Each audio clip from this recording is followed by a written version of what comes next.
सच्ची दोस्ती का मूल्य। गांव के एक छोटे से कस्बे में दो दोस्त रमेश और सुरेश बचपन से साथ बड़े हुए थे। दोनों की दोस्ती इतनी गहरी थी कि पूरा गांव उनकी मिसाल देता था। रमेश एक गरीब किसान का बेटा था, जबकि सुरेश एक व्यापारी का पुत्र था। हालांकि दोनों की आर्थिक स्थिति अलग थी, लेकिन उनके दिलों में एक दूसरे के लिए अटूट प्रेम था।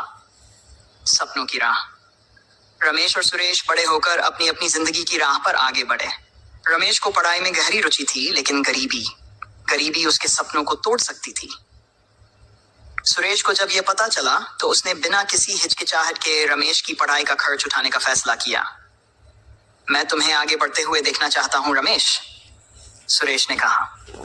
लेकिन मैं तुम्हारे ऊपर बोझ नहीं बनना चाहता, रमेश ने संकोच से जवाब दिया। बोझ?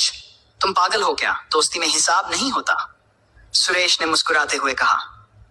रमेश ने दिन रात मेहनत की। कुछ ही वर्षों में वह एक बड़ा अधिकारी बन गया।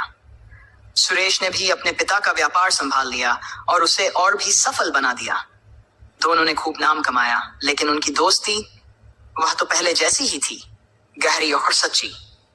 कुछ वर्षों बाद सुरेश के व्यापार में भारी नुकसान हुआ।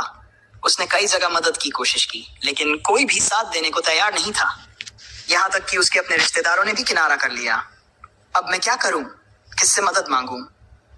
सुरेश अकेले बैठा सोच रहा था, लेकिन रमेश को जब यह पता चला तो वह तुरंत दौड़ते हुए उसके पास पहुंचा। सुरेश, तुमने मुझे बताया क्यों नहीं? रमेश ने गुस्से और चिंता के मिले जुले भाव में कहा। मैं तुम्हें परेशान नहीं करना चाहता था। सुरेश की आंखें भर आईं। परेशान? दोस्ती में यह शब्द कहां से आया? तू मेरे लिए भाई जैसा है। रमेश ने तुरंत उसे गले लगा लिया।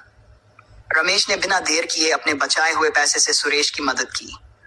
कुछ ही महीनों में सुरेश फिर से अपने पैरों पर खड़ा हो गया। उसने रमेश की तरफ देखा और कहा, तू सिर्फ मेरा दोस्त नहीं, मेरा भाई है। रमेश मुस्कुराया और बोला, सच्ची दोस्ती का मूल्य पैसे से नहीं, दिल से चुकाया जाता है।